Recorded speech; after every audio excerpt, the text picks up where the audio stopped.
Kurt, for this week of PBT Extra, we got to start with John Morant, the hottest name in the NBA at the current moment, largely thanks to his teammate Desmond Bane. But he scored the final 6 points in the last 30 seconds to give the Grizzlies the win over the Cavs, 110-106. I want to know, what did you think about that game? I know how much you love the Cleveland Cavs. I'm not high on the Cleveland Cavaliers' potential. Don't get me wrong. And they've struggled of late. They've come back to earth. They've been hit by COVID, and the Ricky Rubio injury is really just devastating for them. And that said, I've also written this a bunch of times. John Morant is the most entertaining player in the NBA right now. I will stop and watch him every time he's on. Over that, Steph Curry's pretty good and pretty entertaining. Jokic, there's a whole list of guys. John Morant stops me. He's got some Iverson to his game, I think, doesn't he? He's a little too small and a little too skinny, a little young Derrick Rose, sort of the same way. How does he drive in the lane and just finish at the rim, kicks out and finds guys? And then this year he's added the three. I mean, he was a 30% three-point shooter most of his career, 40% this year, just opens everything up. He has been phenomenal. He has been an absolute just force this year, and he's been the driving force. He and the improvement of Desmond Bane have just made them not only fun to watch, but I mean, they're fourth in the West and solidly fourth in the West. They're 5 games ahead of Denver, who's fifth. They could be hosting a playoff game, Corey. Wow. I mean, it's pretty amazing. I think there are a couple elements to me that stand out, right? When you improve year after year in the NBA, that's generally speaking a pretty good sign, right? And then I think another good sign, generally speaking, is when the best players of the game give you props, that tends to precede media, national, and fan attention, right? So when LeBron's saying, look, there's just nothing you can do, when he scored 41 points, when LeBron says there's nothing you can do to stop a guy, I think he knows a thing or two about being that guy. And many, many a times he's played against incredible players, and he's been that guy who's just absolutely terrorized so many different teams. And then you have on the other side too, Kevin Durant saying, look, as a basketball fan, I'm looking forward to years to come. I mean, when Kevin Durant is saying things like that and LeBron James is saying things like that, then the rest of us need to say, okay, we really need to pay attention to the arc of this guy's career, because it could be different. We've talked about Zion and how incredible of an athlete Zion is. Ja has that same type of that, just it suspends belief when you watch him play.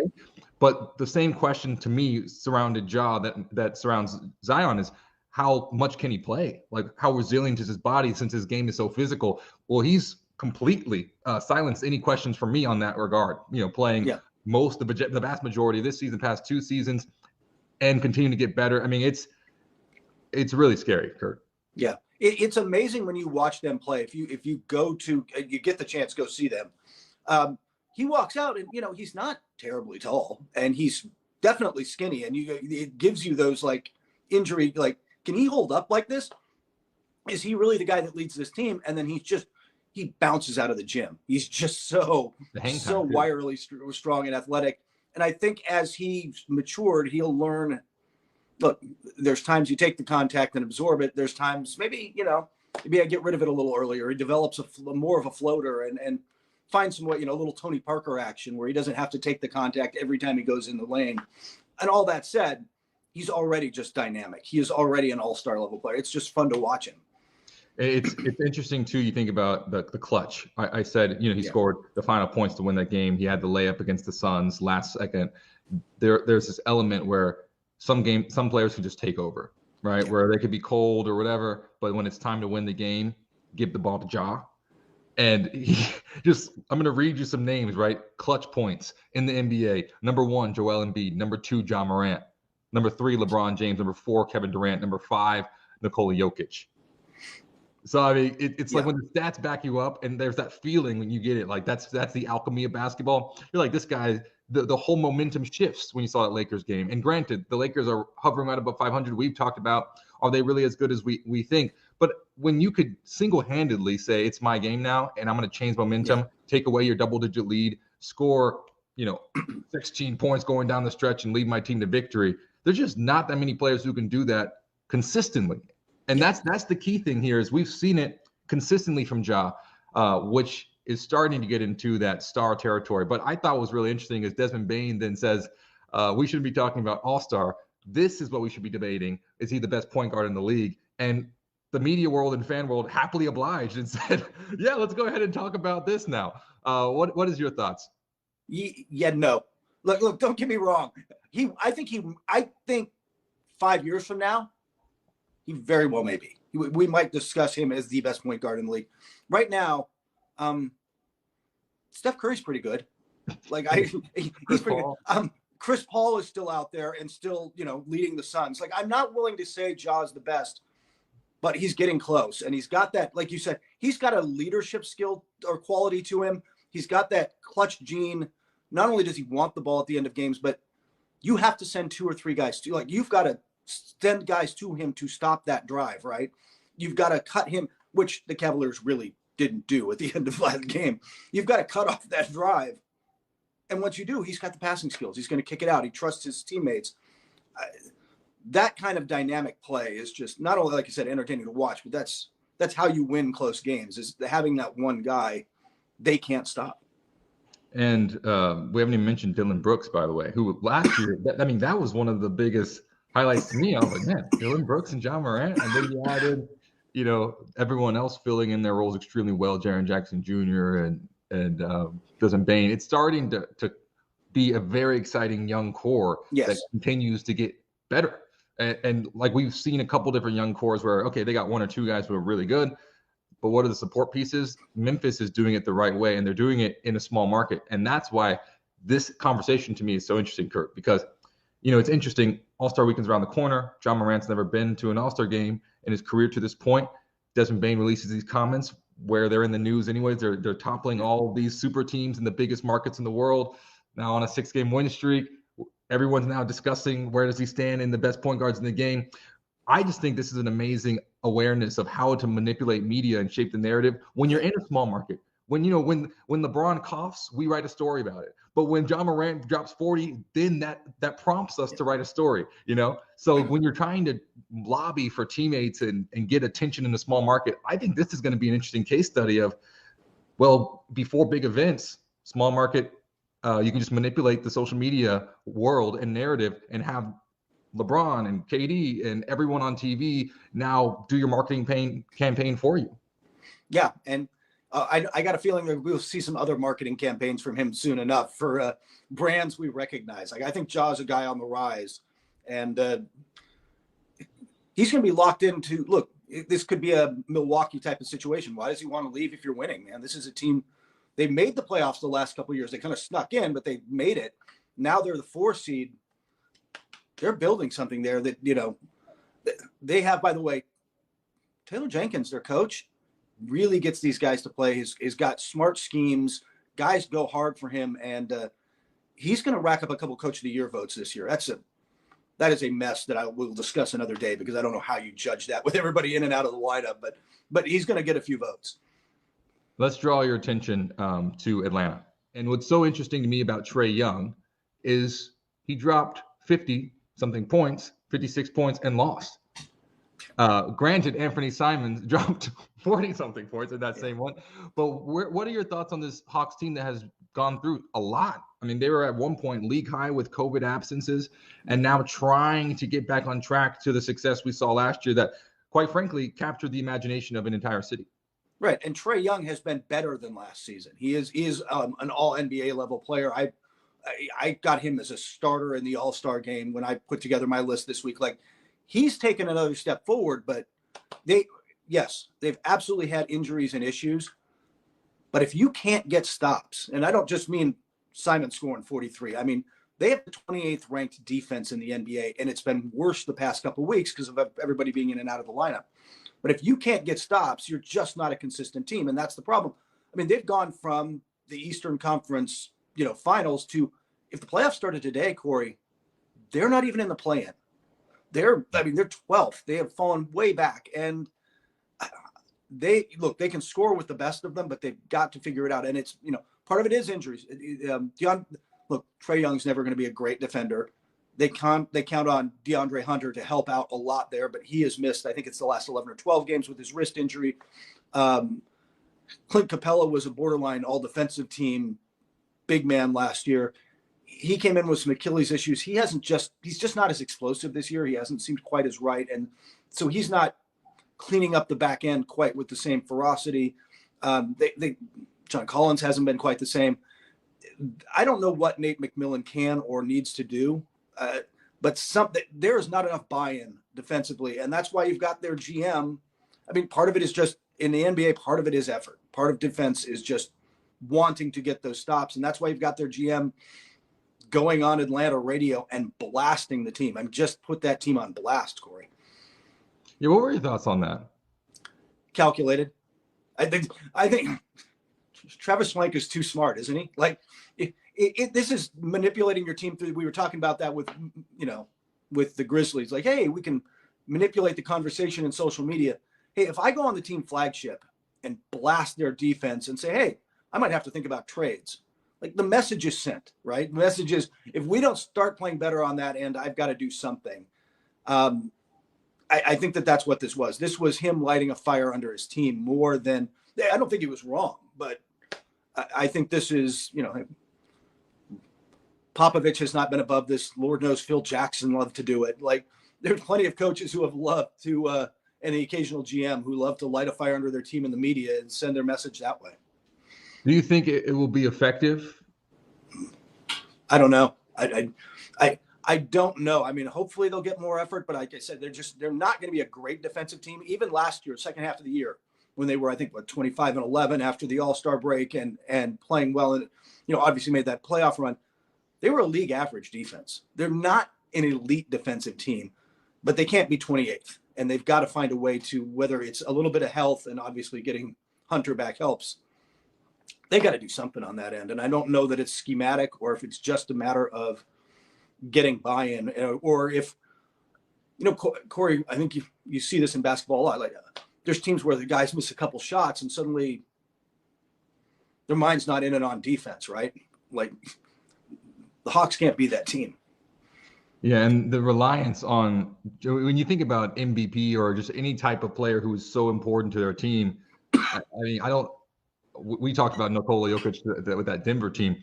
I just don't think there's any player like more important to their team than Trae Young is to the Hawks. When you think about let's just go through the playoffs last year. How many 30-plus point games did Trae Young consistently put up just to get his team in that position to get there? And then last night, or at the time of this recording at least, when Trae Young put up 56, he scored or assisted on 86 of their points, Kurt. I mean, it's unbelievable to see just how important of a cog he is to that team. And like you said, I wonder what the rest of the pieces there, the focus on defense, how can they move forward? That to me will be interesting, because we know what Trae Young can do alone offensively can get you to the Eastern Conference Finals. Yeah. Now, if you can just move a couple little pieces here or there, that goes from a competitive team to a real contender. That leap, I mean, it's not too far away, is it? No, and I think that's part of the disappointment this year, isn't it? We saw them reach the conference finals last year, and we realized that might have been a little premature, and maybe they're not that good. But we all had them in the top 4 in the East, right? Like, we all oh, well, I mean, they're going to take a little step back, but they're still going to be good this year, and they're not. They're just – and, yes, injuries and health play a role in that, but especially this year, every team, even Utah now, is like dealing with some level of missing guys due to injury and COVID. You simply have to adjust, and their guys have not stepped up. And excuse me, I was mistaken. That last game was on Monday. And then coming up, though, Sacramento. Who's going to win? I can't believe I'm asking this question. 16-10 Hawks versus the Sacramento Kings. Who's taking it today? Here's the thing. Normally, you'd be like, this should be just a Hawks runaway. Their transition defense is an issue. Again, we talked about their defense. Their transition defense is an issue. De'Aaron Fox is still the fastest guy in the league with the ball in his hands end to end. He put up 30 on the Lakers the other night. Buddy Hield can still shoot. They're using him in a 6-man role. This team can still score. And, Corey, go bet the over would be my advice on this game. Like, I think it's going to be pretty entertaining. What do you see? I mean, do you think the Hawks can run away with this? I believe when I want to believe in the Sacramento Kings, I really do. But I think this is the Hawks game. And I think both teams have 16 wins. I think the Hawks take it. and get 17 wins here on this evening. But I want to ask you about one player who has yet to make his debut this season. His name is Kyrie Irving. He's going to debut against the Indiana Pacers. This has been a storyline we followed for months now, for absolute months. The anticipation heading up to this game. What is going through your mind? They need him right now. I mean, look, Kevin Durant asked him, they were 5 games into the season when Kevin Durant was like, yeah, we miss him. The reason he's back, it's not ownership. Ownership had a change of heart once Kevin Durant and James Harden said, man, we need this guy back. But they need him right now. They've lost 3 in a row. Their offense they are still a top 10 defensive team. Their offense has been pedestrian this year. Despite Kevin Durant playing at an MVP level, they're just not good enough on that end right now. And part of that is, again, they will get Joe Harris back in a few weeks, and that gives you a sharpshooter. But Kyrie Irving brings a dynamic playmaker to the floor. He also, you can't help off of him. James Harden's creating a shot. James Harden starts to drive. Kyrie Irving shot 43.7% on catch and shoot threes last year because you collapse on him, kick it out, that guy can knock it down. He was comfortable working off the ball, and that created the synergy that had. Look, when Durant, Harden, and Irving were on the floor together, they had a plus 11.5 net rating. That's a good team, and I think they just want to get back to that. But I'll ask you, Corey, how awkward is it to do that part-time? Well, but this is the key here, is that before, the part-time was the deal breaker. That's what that was the statement released by the Nets. We don't want to have a part-time player. Well, then after COVID decimated the entire NBA, right, with the protocols are concerned, then people started signing 10-day contracts. And what I found was incredibly interesting was Coach Steve Nash's explanation to the media, where he's like, well, what's the difference between a 10-day guy and a part-time player? Isn't that a part-time player? At which point you could revisit that conversation. And so I think that was probably one of the key turning points that we have underestimated, or at least undervalued, just in this conversation of now there are part-time players, thus Kyrie coming in, being a guy who is in the exclusive 50-40-90 club, meaning 50% from the field, 40% from 3, as you mentioned, and 90% from the free throw line. When you think about anyone who can come in and immediately impact a team, a guy who's been sitting out of the league for a couple years, signing him, hey, can you play tonight? Or Kyrie Irving, who just recently did 50-40-90. I mean, I don't think the impact will be there immediately. I don't think it'll be awkward. And he's played with those guys before. So I think it's going to be pretty seamless. Now, Coach Steve Nash did say he'll play a chunk of, we don't know what that means, of the game. Is that going to be 30-plus minutes? Is that going to be starting off the bench? We're not sure. Yeah, I think that's going to be interesting. And then how this develops going forward is interesting. They've got a little run of home games right now. But then in mid-January, they go out for 9 of 12 on the road, and that'll give them a chance to get a rhythm. Look, they're still second in the East. They're still a really good team. This has the potential to put them. Look, you go to PointsBet right now, they're still the betting favorite. They're still the betting favorite to win the NBA title, and I don't know if I'd bet against them thinking that far ahead. But it gets interesting when you think about.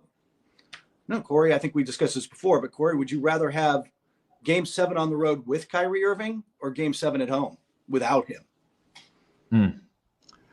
Wow. Yeah. I mean, that's really tough.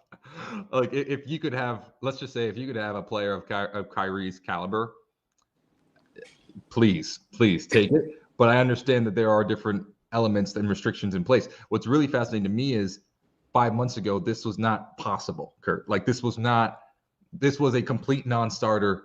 Rip up the contract, right? There's just no way, no one can even have a conversation, a dialogue.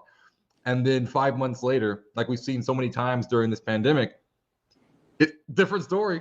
Yeah. Let's have a conversation, come debut against the Pacers. So what's going to happen in 5 months? I think that's the hardest part for me, is forecasting in this current environment is nearly impossible. It changes on a week-to-week basis, changes month-to-month. Omicron didn't exist before the season started. So what's going to happen in June? Who knows the Game 7 scenario you mentioned?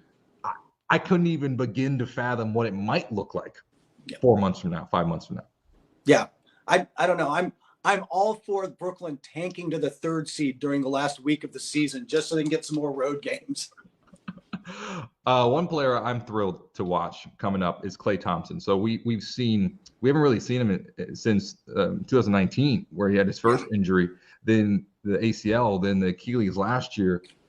He might be coming back Sunday, this weekend. The Splash Brothers reunited. Please, Kurt, tell the people, how excited are you to see Klay Thompson again? I'm pumped. I mean, did you watch him drain 24 corner threes in a row on NBC Sports Bay Area? Just warming up one night. He's so dynamic. He is such a great shot, but can put the ball on the floor, can defend, plays a high IQ game. He's going to start. Steve Kerr's already said he's starting. He's going to be on a minutes limit, obviously, at first, but he's starting. We're going to get back into the rhythm of this. Steve Kerr's got some work to do, though, by the way. Jordan Poole has been phenomenal this season and put into a starting role and given more. And, Gary Payton II, GP2 has really come on for them. Their roles are going to shift and get maybe a little smaller. And if you're Steve Kerr, how do you keep them up, Corey? How do you keep those guys engaged? A championship. that tends to be a pretty good incentive as far as carrot on a sticks are concerned. And I think with young players, the thing that really blows my mind about this Warriors franchise, and we mentioned it before, people said we've got a really good young core here. We're really excited about the future. This was when they were in the doldrums, when Steph broke his hand, Klay was out, and they were dreadful, right? And we were thinking, wait, what? What are you talking about? The team that we're seeing out there it's not lining up with your comments and media availability, right? Now we're starting to see, okay, wait a second. They were seeing the diamonds in the rough before, while everything was getting perfected and hardened out there in the school of hard knocks, if you will. Now we're starting to see a Jordan Poole that can take over a game, that can start on a really good team. So to me, having that culture of you still got Draymond, you still got Steph, you still got Klay. They established what does it mean to have that championship DNA, which is accept your role. If Andre Iguodala can accept a role, like Jordan Poole can accept a role. You know what I'm saying? Yeah. If Andrew Wiggins, who was the number 1 overall draft pick and franchise player, can accept a role on this team, then Gary Payton II can as well. When you have the leaders showing the young players how to act, and you have the young players then getting more and more experience, and now they're confident where Jordan Poole can come off the bench and know he can get 15. He didn't. I don't know if I'm confident that would be the same case a year ago. You know what I'm saying, Kurt? Yeah. I think the Warriors have done a phenomenal job of building a team basically in the dark, where the rest of us have been freaking out, saying, "What's going to happen? What's going to happen?" They got Wiseman. They started, developing all the young talent, and now they get Klay back, and Steph's doing MVP level things. This to me is frightening. If you're a basketball fan that isn't a Warriors fan. No, yeah. Look. They're not, again, like I said, they're not at PointsBet right now, but they'd be my title favorites.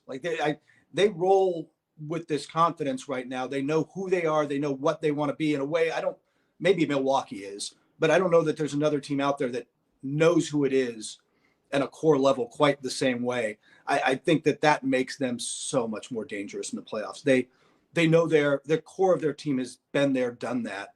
And, the Jordan Poole and, other player, Kevon Looney's played in finals. They've got all these guys who have been in these moments before. And, Jonathan Kuminga will, he'll see his role shrink a little, and then he'll come in and blow our minds. And we'll be like, what happens when that guy gets? He's impressive. And I think the thing we always talk about, at least, from my perspective, is the luxury of time, which does not exist for anyone, any party whatsoever in professional sports. It's always short memory. What have you doing for me recently? And if you haven't, goodbye, right?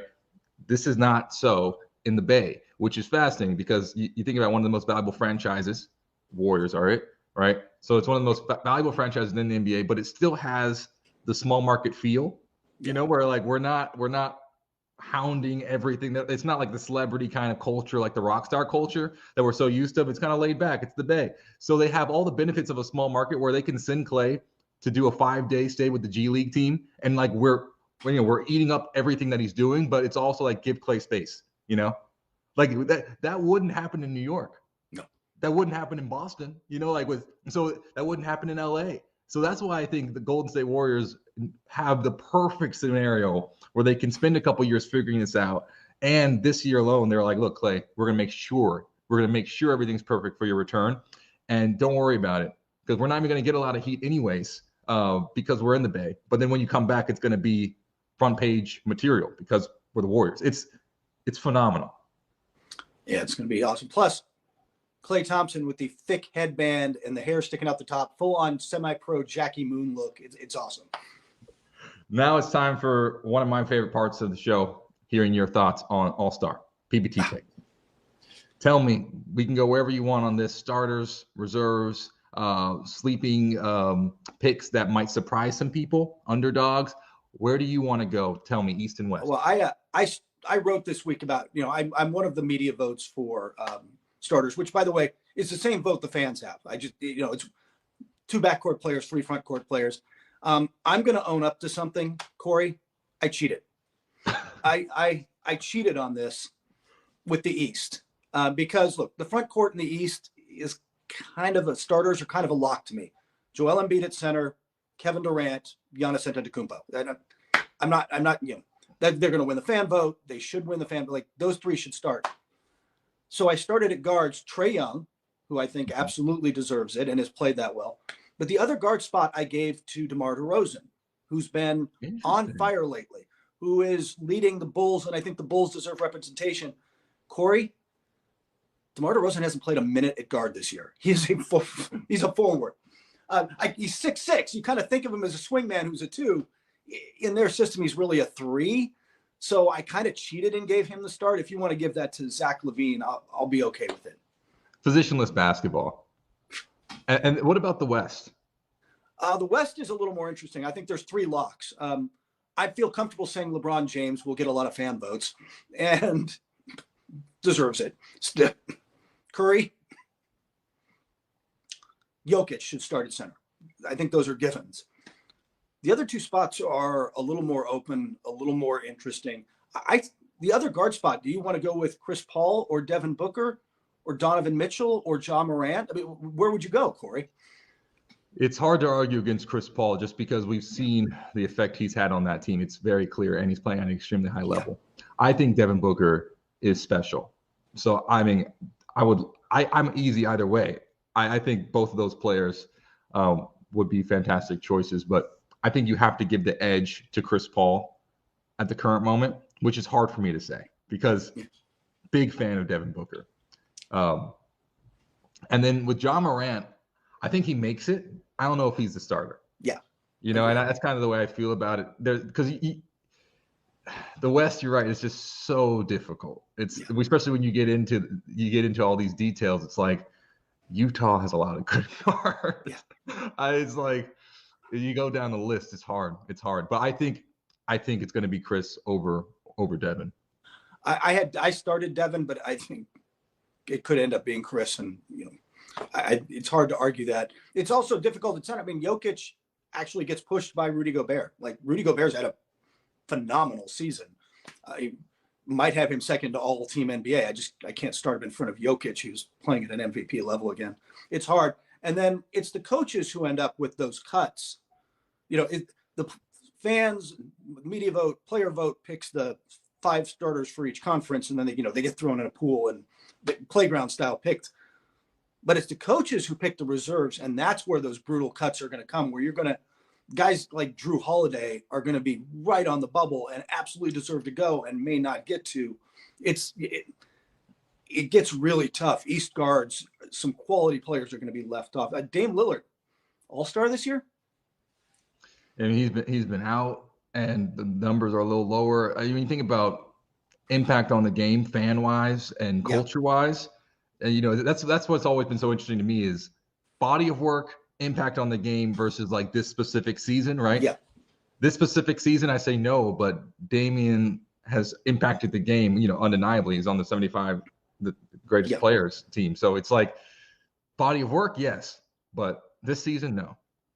Yeah, and that's part of what becomes hard. I think working for the coaches, for everyone, is where do you draw that line with a player look, James Harden still had a really good season, so maybe that's not the best example, but there are guys like Lillard. Lillard's an all-star.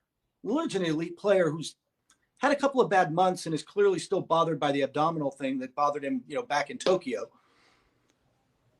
Do you punish him for that, or do you just want to see the best players? It's an exhibition, man.